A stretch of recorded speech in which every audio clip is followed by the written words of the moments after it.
Mama. Perido pressed his cheek against his mother's chest again, whining softly. When he fussed like this, Mama always gave in. She always took his side. It's time for Mama to go.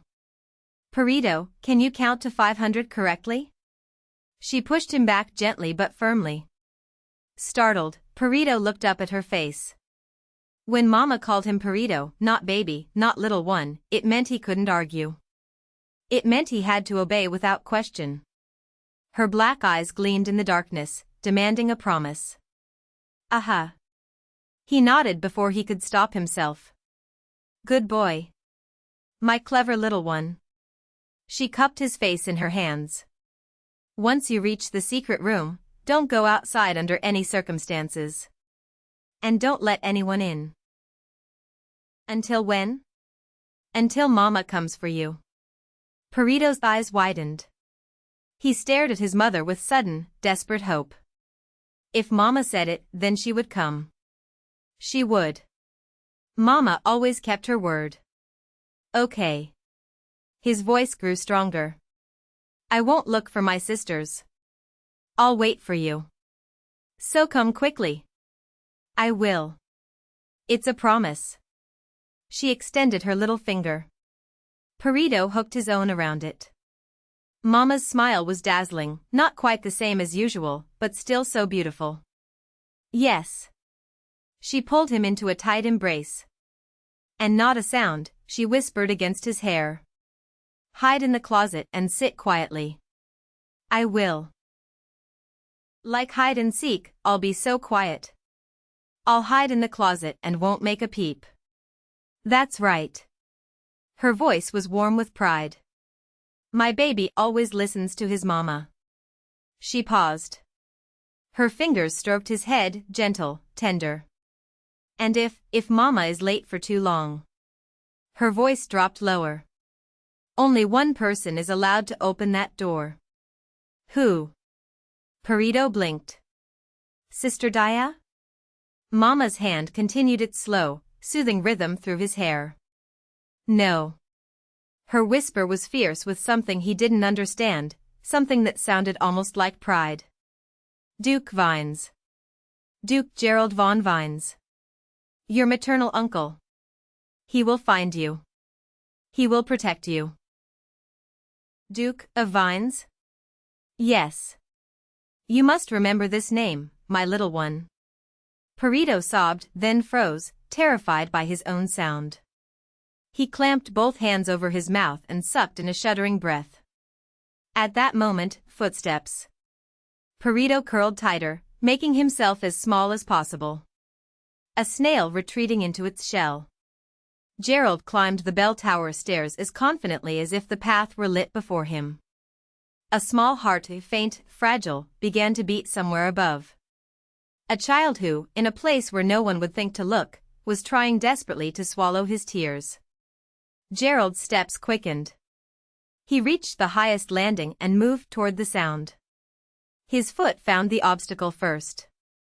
He reached forward, rough wood met his fingertips. A thick wooden door. He grasped the handle and pulled gently. Locked. From the inside. The child's heartbeat spiked, louder, faster, thundering with terror. Gerald could have shattered the door in an instant. But he didn't want to frighten the child any further. Olive. His voice was low. How do I open this door without scaring him? Olive arrived moments later, winded from the climb. His eyes widened at the scene, but he recovered quickly. Did the young master truly lock it himself? Only one heartbeat sounded from within. The child had bolted the door alone. Is Perido here? Daya reached the top landing, gasping for breath. Her eyes went wide with disbelief. Neither man answered.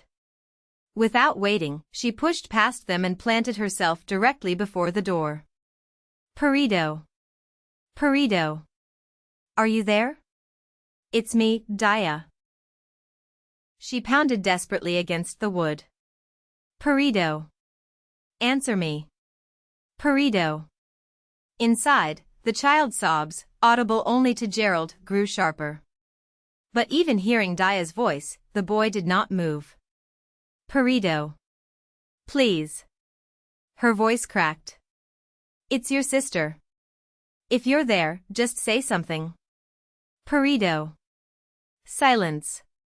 Daya pressed her forehead against the door, shoulders slumping. Your Grace. Perido isn't here. Her voice was hollow. If he were, he would have answered me. He would have. He may believe his family is being held under threat. At Olive's calm explanation, Daya shook her head. He's only 6 years old. How could he possibly think? My sister would have warned him.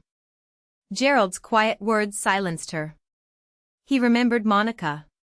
His wise, careful, thorough sister. Daya lifted her head slowly. Her deep green eyes, glistening with unshed tears, fixed on Gerald with sudden intensity. Break down the door. The child will be terrified. If you won't do it, I'll summon the servants. My lady. Olive's voice was gentle but firm. I understand your worry.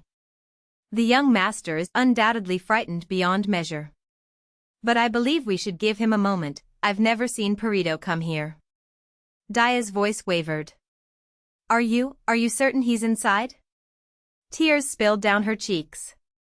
Olive produced a handkerchief and offered it to her silently. Meanwhile, Gerald stood motionless, thinking of his sister. Slowly, he raised his hand and pressed his palm flat against the door. Olive and Daya stared. I am Gerald von Vines. His voice was quiet. Steady. Absolute. Whoever is inside, I will protect you. Behind him, Daya trembled. From within the room came the faintest rustle, a small body uncurling, crawling forward inch by inch. Somewhere inside, another door creaked open with a long, agonized groan. Feather-light footsteps approached the wooden barrier. What is he? A metallic scraping sound, the bolt. Daya's eyes went wide. She froze. The child was trying to lift it. But he was too weak, the mechanism wouldn't budge. Again. Again. Again. Finally, thunk. The bolt slid free. The three of them held their breath, afraid to make a single sound that might frighten the boy. The door began to open. Slowly. Painfully slowly, as though the child was putting every last ounce of his strength into the effort. A small shadow appeared in the crack. Gerald couldn't see him. But he felt it, the child's gaze, fixed directly upon him. The boy raised one trembling finger and pointed. His mouth opened. No words came out, only a dry, rasping wheeze. But Gerald understood. Yes. His voice was soft. I am Gerald von Vines.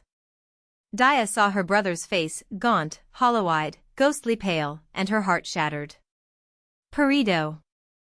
At her scream, the child's legs gave out. He collapsed like a marionette with its strings cut. Gerald caught him before he could hit the floor. The boy weighed almost nothing, a bundle of bones wrapped in dirty cloth, fragile as a dried leaf. Gerald held him close.